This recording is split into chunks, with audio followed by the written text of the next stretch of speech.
Yeah, all right, everybody. All right, everybody. Hey, this is Carbonite Bounty BS, and we are the nerds here, bringing you the show. We're going to talk about the Mandalorian, Chapter 11, the Heiress, and we're here with Nerd Encyclopedia. And why don't I just kick it right on over to my partner in crime, Dogpound Brown, who's going to tell you where you can find us. Nerdcyclopedia.com, people. Make sure that you go into our website to get all our links at Nerdcyclopedia on Twitter, on Facebook, and on Instagram. Anywhere, we're all over on social media at Nerdcyclopedia. If you want to leave us some feedback, because we love your feedback, nerds at nerdcyclopedia.com. Make sure that you are subscribing to our podcast all over Spotify, Apple Podcasts, Google Play, iHeartRadio, everywhere that you listen to your favorite podcast, we are there. And also, you're watching this on YouTube or even on Facebook, but on YouTube, make sure you hit that notification button and hit subscribe, because anytime we're on, you know that we're on. That's right. That's how you get a hold of us, and how you get our podcast that we know you love, because you're already here. And there really is no other reason for you to be here except for that. Just to bring us in, so we have been talking a little bit about this sort of episode and what sort of plots it's bringing in from the overall Star Wars universe. And I am somebody who is really sort of out of bad at keeping track of the happenings with the media, and that's partly because I'm old. Mostly because I'm old. So today we're going to do something a little different than how we've done on the show before. And Trenton is going to primarily lead the conversation because he knows a little bit more about the background on some of the characters we got introduced to this week. So I'm going to kick it over to him to start, and we'll just start. So let me do this. I'll kind of throw out a softball here. So Trenton, where do you want to start? What do you think is the most important thing that or the most the starting point? What do you think the heart of the show or the episode was? The heart of the episode, really. I mean, and that's really the point we'll jump into a little bit later, but that's really the introduction of what we see as three bounty hunters potentially, but we find out that they're Mandalorian. So really the meat and potatoes of the episode. While we're getting started here, also a special big shout out to Bryce Dallas Howard. Arguably, this was the best episode. So she did a really, really good job on this. She did an awesome job. It's crazy. I felt like personally she had the worst episode in the first season on the Forest Planet, but this is definitely a big bounce back. So a really, really great episode here. And excited for the second half of it. Looks like we're at the halfway point. That was the episode where where the lady fell in love with Mando, right? Correct. That? Okay, yeah. All right. I like that episode. That was a good episode. It showed more emotion for Mando. You know that he had a yeah.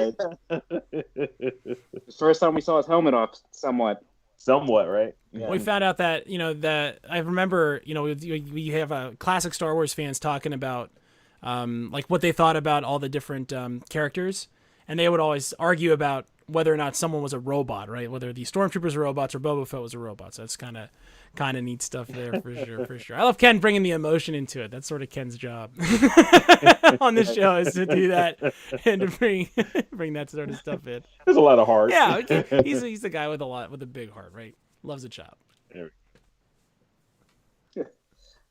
But yeah, as we get things started here, the first point we'll really discuss is beginning of the episode, and we noticed that the mission has been completed, and the we'll say amphibious frog family has been reunited. So, kind of gives us our first introduction of, him completing his first quest, so to speak. So far, Dog Pound Brown, what did you think about the introduction of the completion of the mission and everything?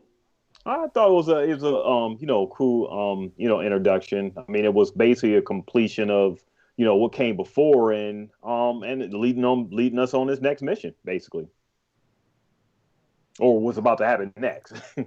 Correct. Yeah. Ken, what was your thought about the introduction so far? I mean, I know it was quick, it was kind of abrupt, and then you just start kind of, jumping into things, so to speak. What did you think about the intro? I liked the intro. I mean, I knew that there was going to be some end to the passenger, him delivering the goods, so to speak. I like the sort of real basic emotion that the two frog whatever, what name these The Frog people, yeah. amphibians.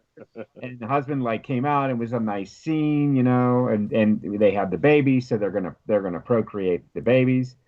Big mistake though later on, right, for Mando to leave the child with them because We already talked about Mando's parenting skills, so bad, very bad. But overall, I mean, I got it was his first quest. He got it completed.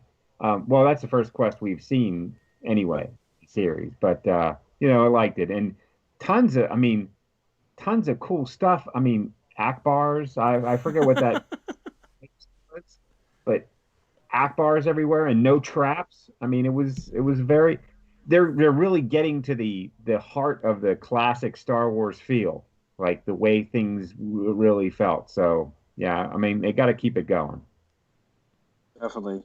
And Hitch, what did you think as far as after we complete the quest that he asked the question, where do I find out this is my type? And we get into our first really, scene that we see twice of them meeting up at the cantina and discussions being asked. Well, one of the Star Wars tropes that I really like a lot is the cantina. And part of what it focuses on to me is the sort of how diverse the galaxy is.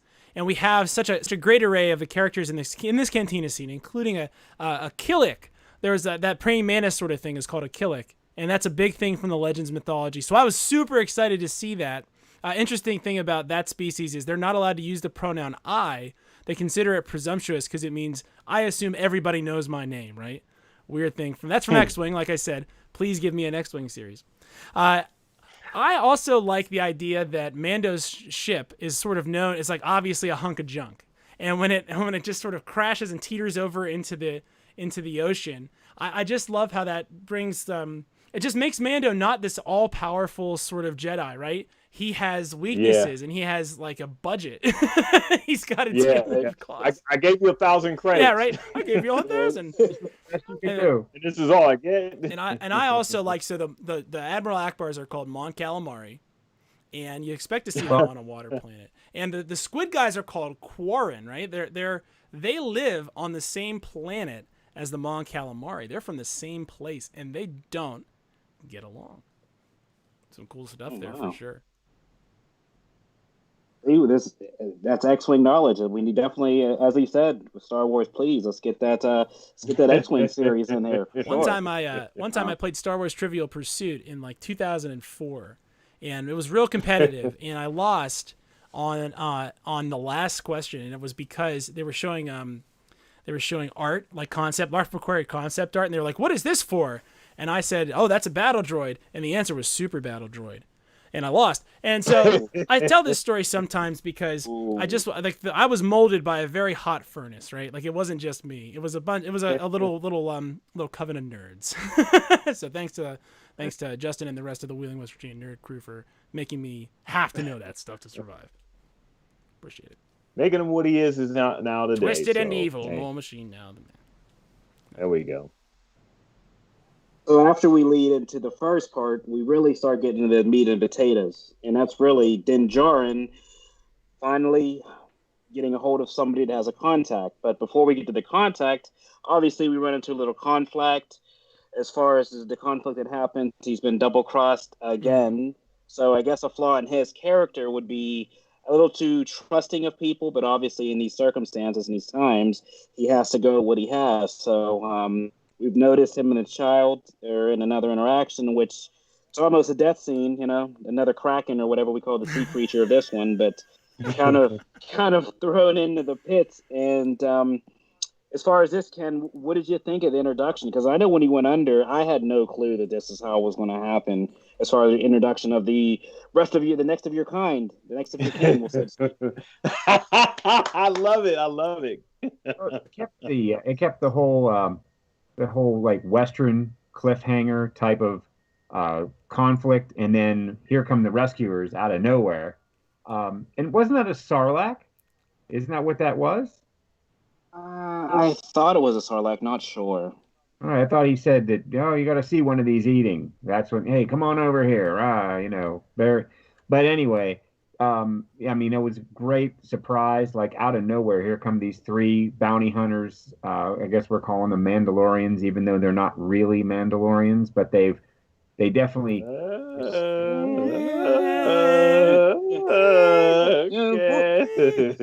That'll be the hot debate here. That'll be the hot debate for you. Well, is this the way? What way is it? They're not following the creed to the letter. Mhm. Taking their helmets off. There's a lot of secrecy in the Mandalorian creed, and they're sort of like blowing past that, but they are respectful of it. So it's all good.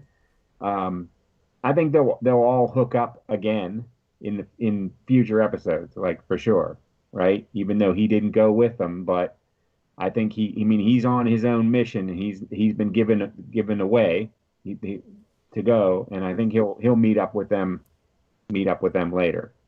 I was a shock to see Starbuck as the lead.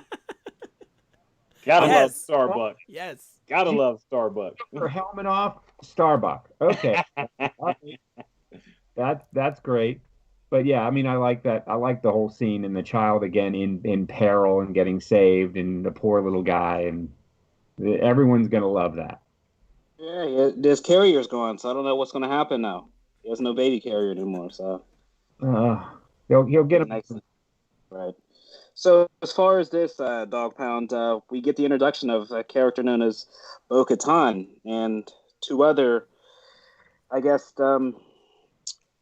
we'll say Mandalorians, but I guess Mandalorian extremists to the other end. So we kind of get our first thoughts of him thinking they're not Mandalorians, but more sheriffs, so to speak, or people stealing armor. What did you think about that? Well, apparently this isn't the only way, So, so I thought it was great. The for them to take off the helmets is a really great writing callback to the first episode where Timothy Oliphant's character, forgot his name already, so don't hashtag hate DP. We see, him take off his helmet, and we're thinking, okay, this is another team of people who have stolen some Mandalorian gear. So, but we find out, okay, no, this isn't the only way, even though Mando thinks that there's just a certain way. So we get these group of people who have, I guess, are a different sect of Mandalorians, and it's really deepening my curiosity. Well, I thought because of the first season, we're thinking Mando only has one set of people, a sect of Mandalorians that we could follow, and this is the way. So we find out that there are sets upon sets, and the religion and everything is a lot more complicated than what we actually thought. So if you're coming at it, coming at this from a non-Star Star Wars perspective, you don't really know too much. This really intrigues you. And like Ken said, we're seeing Starbuck, her come in, take the helmet off, and a little bit of trivia. So apparently she is the Katie Sackhoff, that's her actress name. She voices she's a voice on the Clone Wars too, right? And Rebels, I believe. Yeah, she's a voice. So of that's a hell of a reveal to have the same actress who voices the character on an animated show to do the actual character in live action. So that just won so much bonus points for me. And the other little trivia is we got Sasha. She's Sasha a Banks. WWE wrestler. Yeah, Sasha Sasha Banks. Banks. Yeah. She's a cousin of Snoop Dogg. So she's on the show, doing her thing, and I didn't really recognize the third guy, but this particular group here is very interesting how they're going to come back, later down the line, because we find out she's the heiress. Well, I guess if you do a little bit research, and we could talk a little bit later about that. But right. to stick back to this, I thought it was great. Yeah. Okay, so Hitch, as far as this, we're kind of tying in now the really meat of the episode. What was your first thoughts of the whole introduction of he's one of them. You know, it was that really like stood out to me as far as when I heard that word. I'm like thinking, what's going on? They really opened up the knowledge book here, and as we say, the encyclopedia of, you know, what are these different sections and what are they talking about? Well, this is maybe one of the first times that Mando has needed assistance getting out of a jam here. He's not, you know, he's sort of at a loss, and you know, I was sort of making mental odds in my head. Is like, who do I think will win here, the monster and the crew or the Mando? And I was sort of like 50-50, right? I was like, he's gonna pull out that special weapon, he can take the crew out no problem, and then he's got to deal with the monster. But having them come in and rescue him and do so efficiently and do such a good job of it, and to be, you know, wearing their Mandalorian armor, and as we know from my wife making me watch some episodes of the cartoons after we watched this, so that armor is supposed to be recognizable, Research. right? Had a little bit of non-optional research for me. What I love about this dichotomy between the two groups is it's just like, you know, like me and Dog Pound are fans of different football teams, and we grew up pretty much in the areas where we're the fans of, right? I've always lived around Pittsburgh, so I've never been an opposition fan, right? I've never lived in enemy territory, but I know Steeler fans specifically have this reputation of being obnoxious because they don't live anywhere near Pittsburgh, and so they're just like sore thumbs everywhere, right in everybody's eye. Yep. And it's different if you're in the city where you're a fan of the team, right? Because it's not so obnoxious and in your face. And I think that in this case, the difference between the Mandalorians coming with bo-katan and our Mando is that our Mando is he lives somewhere else. He doesn't live on Mandalore. So he is sort of like the embodiment of all the toughest, hardest pieces of this warrior ethos. And when you're on Mandalore, you don't just get the warrior piece of the culture. You don't just get that sliver of the culture that's like the edge of a dagger. You get the whole picture. You can see all the edges. And so you don't just have, you know, the story of the Manhattan Project, right? You also have the story of all the arts and everything else. And that's going to change your viewpoint on the culture, right? That's going to change where you put your roots in.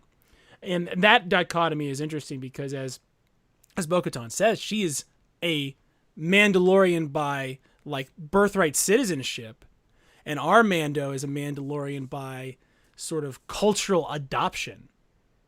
Right. So it's right. very great different. Point.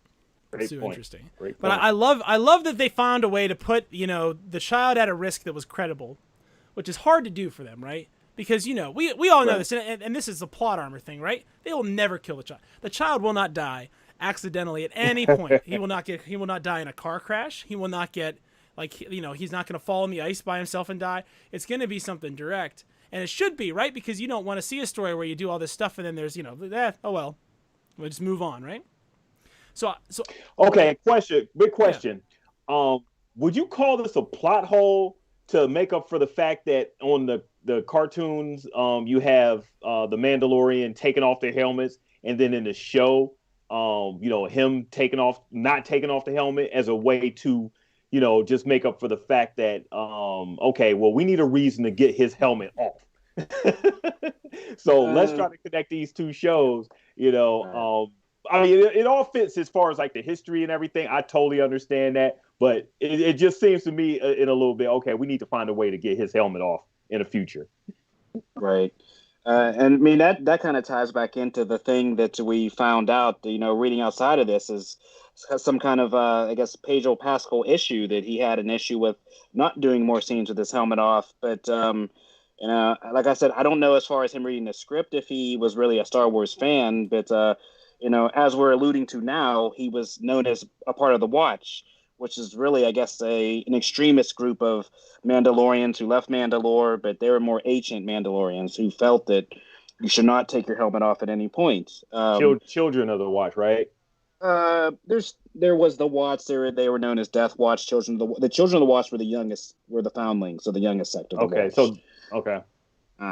And kind of like tying it in. I mean, the next thing we'll talk about is really the Darksaber, which is the underlying, I guess, quest that, you know, bo-katan and everybody goes on to. She keeps alluding to, I'm trying to get it back, you know, and why we're questing for, you know, the next part of this discussion would be the overtake of the ship, which is, you know, pretty big. So we'll tie some of our other thoughts here at the end. But as far as moving the episode along, Ken, what did you think about the next side quest? Is basically you said that these westerns, we're taking over the stagecoach. We're about to go assault somebody and take over us. Some sort of star destroyer. I was shocked about that. I like when they landed on the ship and the stormtroopers are like pirates. It's like this happens all the time.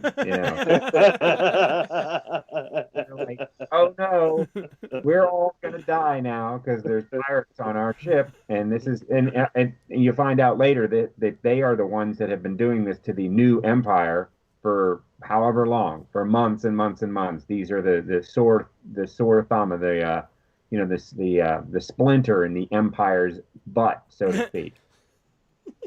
But they took over the ship. They were calculated. They knew exactly how to do it. All kinds of great. I had the feeling that we were going to rescue the princess again. The whole thing where you don't need a bazooka to take out a tank. You can take it out with, some flint and steel. You know how to use it. So they were able to get in there, take over. They knew which corridors to go down. They were very calculated, very, very planned out. A lot of cool stuff through that whole thing. All the way up to the end where the poor admiral in charge of this ship now has to down it, and he's okay for the empire. Long live the empire. Lots of there too. But it was a really good scene. I enjoyed it. I was like sort of giggling away. Oh, look, check that out. The elevator, the elevator lights, the stormtroopers are waiting. Again, stormtroopers can't shoot. So there's a lot of I enjoyed it. Yeah. Now, tossing this back to you, Hitch, here. As far as this kind of final segment, or Act 3, I guess, of the episode, what was your thoughts about hearing, obviously we get the reveal of, Moff Gideon's obviously still tied to the Empire, kind of like this, as he said, new Empire, I guess, pre-Final Order. It kind of, as Dogpound alluded to, leaves another plot hole as far as, do they know that the Emperor is dead? Kind of it leaves a lot of holes in it, so to speak. Obviously the Death Star is gone, but as we find out here in, I don't know, 10 to 15 years from now, that that he's somewhere in the outer region. So what did you think about the the ending of the episode? Well, I think that there's a difference between the First Order as constituted once Palpatine regained control of himself and a body and that sort of thing. And I think that's probably the secret sauce of the First Order and why it was effective when, we're being treated to just a litany of incompetence here from from the Imperials, right? Goodness gracious. You wonder how the heck they ran. They actually won the war and how they ran an empire, right? And this goes back to, this idea that the Emperor does this battle meditation thing, which is a power he has where he makes all the coordinated parts run together like a well-oiled machine, right? And without him, these people are idiots, and they're sycophants. They're chosen for their loyalty instead of their competence, and so they're always terrible, right? Even the stormtroopers. What do we hear right as soon as they mention the stormtroopers? They could have hit the broadside of a bantha. I laughed out loud at that because they're terrible, terrible shots.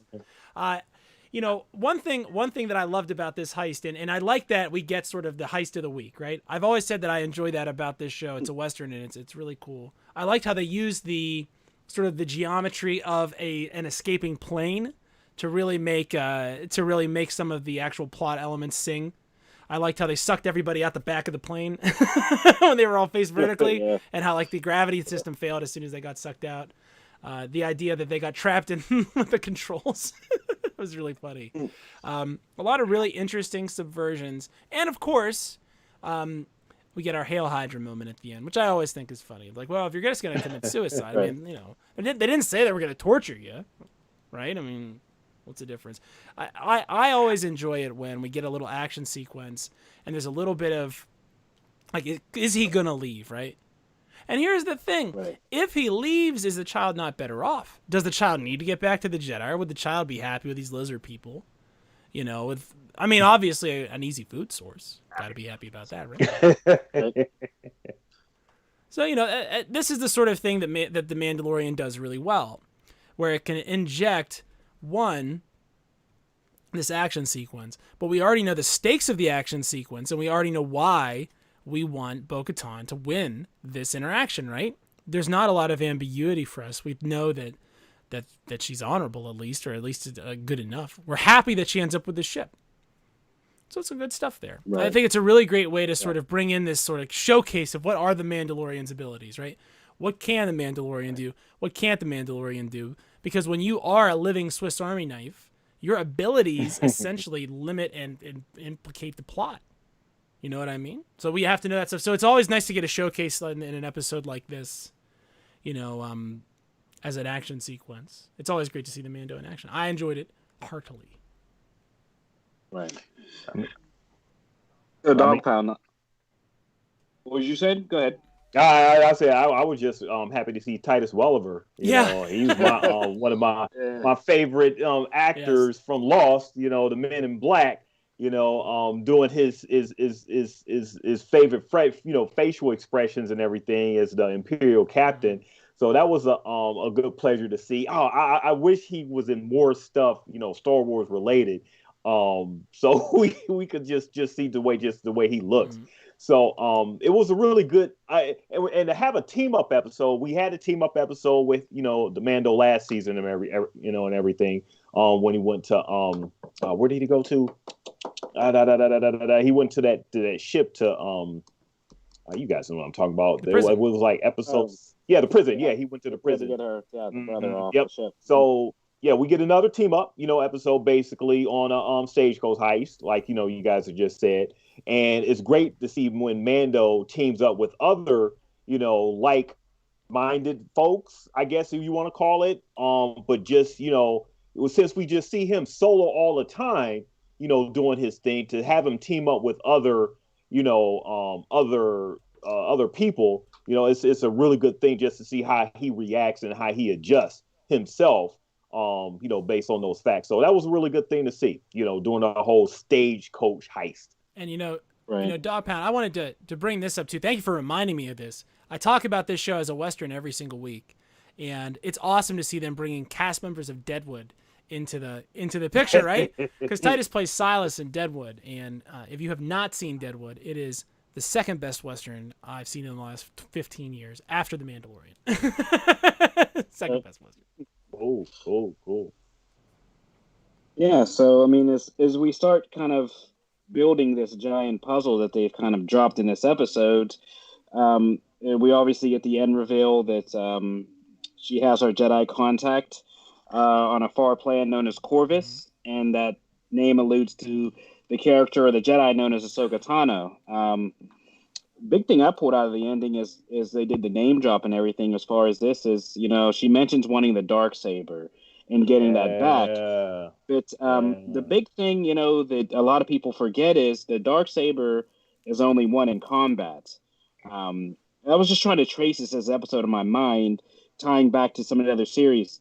I know that Maul got it from Pre Vizsla, which was the second Mandalorian who had it after Tar Vizsla, which was known as the Mandalorian Jedi. He actually created the Darksaber. So it's essentially a Jedi's lightsaber. So the question becomes is, obviously Maul dies in Rebels. Sabine gives it to Bo-Katan, but Bo-Katan is not dead, and Moff Gideon has it now. So how did he get it from her? And I think hopefully they tie that together there, but that was kind of the thing that kind of threw a loop for me, is how is she still alive and Moff Gideon has it if you can only assume the weapon through combat. Did we ever see in Rebels or Clone Wars when she lost it?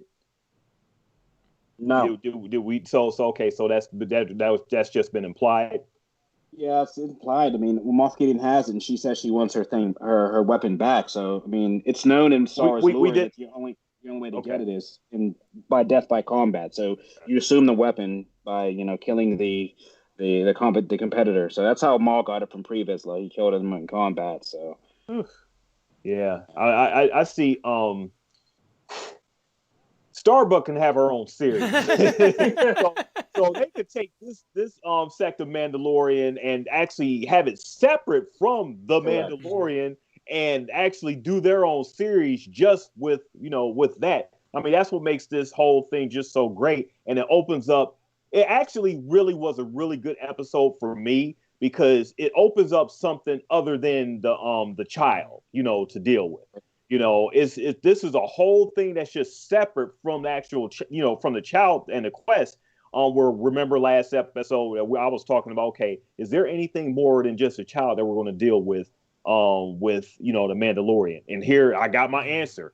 I got more than what I asked for. It's just a whole complicated splinter of like 16,000 ways you could go with this lore. It's just amazing. Right. And Ken, just real quick, as far as tying into this episode and kind of the conclusion of it, what were your real thoughts as far as, we get the name drop of Ahsoka?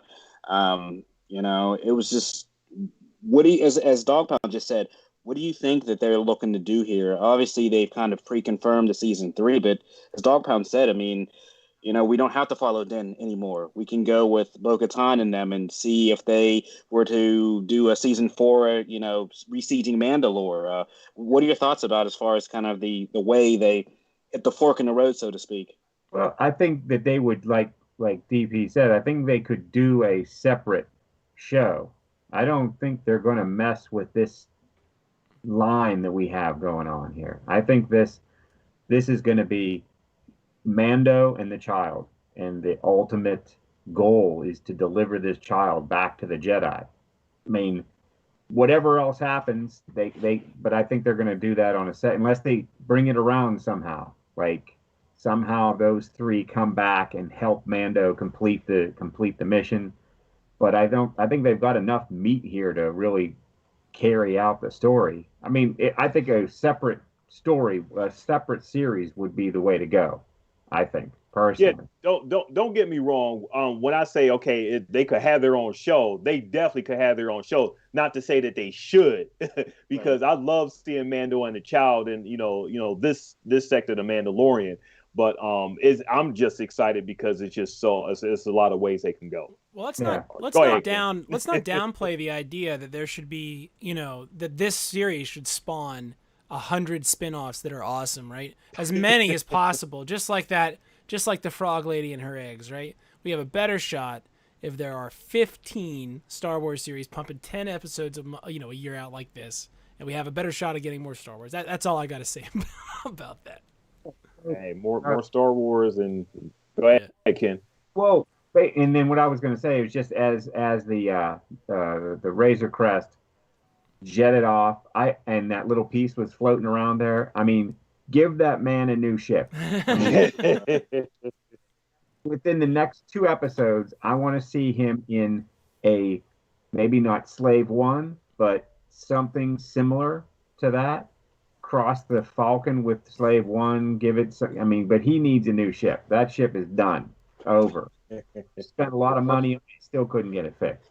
Yeah, I think credits. everybody's had a car like that, right? Where you just got it and you was like, eventually you just had to just leave it somewhere, leave the keys in it. Yeah. Picture, right? Click, like what? Well, I know this is a fun part of every episode, but leading into the end here, our final remarks as far as this episode and, leading into obviously the next one. So we'll start off with Dog Pound. So what are you looking forward to in the next episode, or what are some of your final thoughts that you kind of questions that came up to you at the end of this one? I mean, it's like I said before. I mean, they opened up a whole new way of doing things. This is not the only Mandalore set. So I'm excited to see Bo-Katan. I really want to see her and her crew and how that goes in like future episodes. I'm anxious to see just the different aspects of their religion, and from the things I've read, it's a lot of things going on with their creed. I'm not so much concerned about him getting the child to the Jedi, unless they turn that around to make it more interesting. My way is going to where Bo-Katan, not Bo-Katan. Time, right? Bo-katan. I'm on He's ready that to train. retire. I'm on that He's train. on vacation It's retirement already. time for He's ready to go. Yeah. Oh man. What about you, Ken? Well, I'm stuck on the. I mean, I think the child going back to the Jedi, like I'm looking forward to that because as far as I knew, in this whole timeline, the whole original Star Wars timeline, the Jedi are extinct, done. So here are some new Jedi that I don't know anything about. I mean, there's been no, they're not talking, they haven't talked about Skywalker or anything like that. So these are hidden, secret, want to take this child and do something with him, whether it's him or her. I guess it's a him. I think it's male, but I think they're going to train it and raise it and do some really great thing with it. So I think that's what I'm interested to see. This ultimate, he's got to meet up with these other Mandalorian that are going to help him find these hidden Jedi. Right. Yeah, to tie in what you just said, I mean, I kind of felt the same thing in this episode. Leading into this, the most important thing, as you said, the only thing I know as of now would be that we have Luke Skywalker alive. Obviously, it's just confirmed that Ahsoka Tano is alive. So, in my mind, it's a far-fetched story, but I wouldn't be surprised if we don't see Luke Skywalker. In my mind, that's who they have to get the child to. So I'm not sure. That would be awesome. I'm not That 100% would be sure awesome. it's not going to be Mark Hamill, but there may be a Luke Skywalker to some extent that I think that we'll either hear of. They might flash him on the screen, but I think overall, the end of the quest, it has to be Luke, whether it's his new academy, if they're going to take this foundling and, set it with other Force sensitives. But, I mean, in my mind, to kind of look forward, that's kind of where I'm headed as far as Ken is saying. It's just cool to know that there's more than Luke Skywalker alive now. There's Ahsoka, and hopefully we find some other Jedi or more Force sensitives. What about you, Hitch? They do have de-aging technology now. We've seen it in Ant-Man, and we've seen it in some of the Marvel movies. So it's not a far-fetched thing if Mark Hamill wants to be de-aged and come back, just for like a couple seconds cameo. He sounded pretty salty at the end of 9, so I don't know about that. People like Jon Favreau. He's a good guy. At a certain point, Mark Hamill doesn't own the rights to his likeness, so it really doesn't matter what he thinks about whether or not Luke's going to be in this show. It matters what Disney thinks, probably. I'm excited to find this link to the Skywalker saga, and I know. I talk about how I don't care about the nobility of the Star Wars universe because I'm a revolutionary at heart, but Anakin Skywalker's apprentice is about to enter the picture here. And you guys are absolutely right. Luke Skywalker is, as of now in the Star Wars universe, because I think we are about 5 years post-destruction of the second Death Star. It's about 9 years ABY or after the Battle of Yavin. So Luke is currently building up this Jedi Academy that Ben will destroy. So we know for a fact that there will be a Jedi Academy, and we know for a fact that Ben Solo is going to murder a lot of people at this Jedi Academy. So the fact of the matter is that these apprentices of Luke's that he's developing, these other Jedi, are in for a very dark fate, most likely. This is all dangling over their heads as plot points explored in a mainline Star Wars canonical movie. I hope they bring Luke in, and I think they definitely have the technology. I was thinking, Mark Hamill did a lot of work on Episode 8. He was there for a long time, and... I mean, who knows? Maybe he's already got it all in the can, and this is all just a big boondoggle for us. Who knows? But I'm excited to see where they're going with sort of they're building this kind of like Mando's crew, right? Like if if Mando had to pull off an ultimate heist to get the Darksaber back or whatever, we're sort of building up the crew and like meeting the people that would kind of factor into that. And anytime that we see the cast of characters expand in Star Wars, and anytime they bring in these actors that are just quality character actors to do this job, it means the quality of the merchandise, and I mean this is Star Wars production, not the Star Wars merchandise. Although that's important for the culture of the fandom. I just think that they're doing a really great job getting the right talent in place to portray these characters. The writing is excellent, and of course, they've gone about producing this show in a manner that is duplicatable. They can expand this, because The Mandalorian is, if nothing else, a proof of concept on the production of in-camera effects. And that means that, and this is just something that on a very, very, very much smaller scale I deal with. I will tell you, it is a lot easier for us to do our show and for me to get the effects and the timing and the music and the fades, everything live in camera, than it is for me to go back and edit. And I will say it probably takes 1% of the time, maybe 5% of the time, if I can get it all captured live. So this makes me hopeful that what we are going to see is these sort of, backdoor pilots. I want to see a backdoor pilot every season for The Mandalorian. I think last year we got that, that prison escape. That felt like a backdoor pilot. And I feel like this year, this is a backdoor pilot for this crew. Yeah. For Bo-Karaton's crew. Bo-Katan, yeah. Trenton, what you got any last thoughts for us before we start wrapping up here? People are getting tired. It's Sunday night. Yeah, it's definitely Sunday night. So not really too many thoughts other than, like I said, excited for the next week. I guess my final thought is let's let the fandom be the fandom, and let's leave, I guess, Gina Caruso alone. I know there's a lot of stuff in the fandom going on. The only thing I can say is let's separate the person from the character. I don't care personally what she does or who she tweets about or what her feelings are. All I care about is, as we know, her character in the show. So I guess that's the thing. My final thought is just let's let that go as far as a fandom and move forward. We want to see Cara Dune. I don't care about Gina Caruso. All righty then. All right, everybody. So that's going to do it for us here on Carbonite Bounty BS, and we're glad you decided to join us. If you did, someone might have. You can find all our stuff by going to our website, www.nerdcyclopedia.com. That's spelled like encyclopedia, or just look on the website. Look above me. You can also get our stuff here, and you can get our stuff on iTunes. So make sure you subscribe to all our different feeds. We will definitely be back this week to see where this show's going, and I'm excited about that. Anybody else have any final stuff to pitch or plug or anything like that?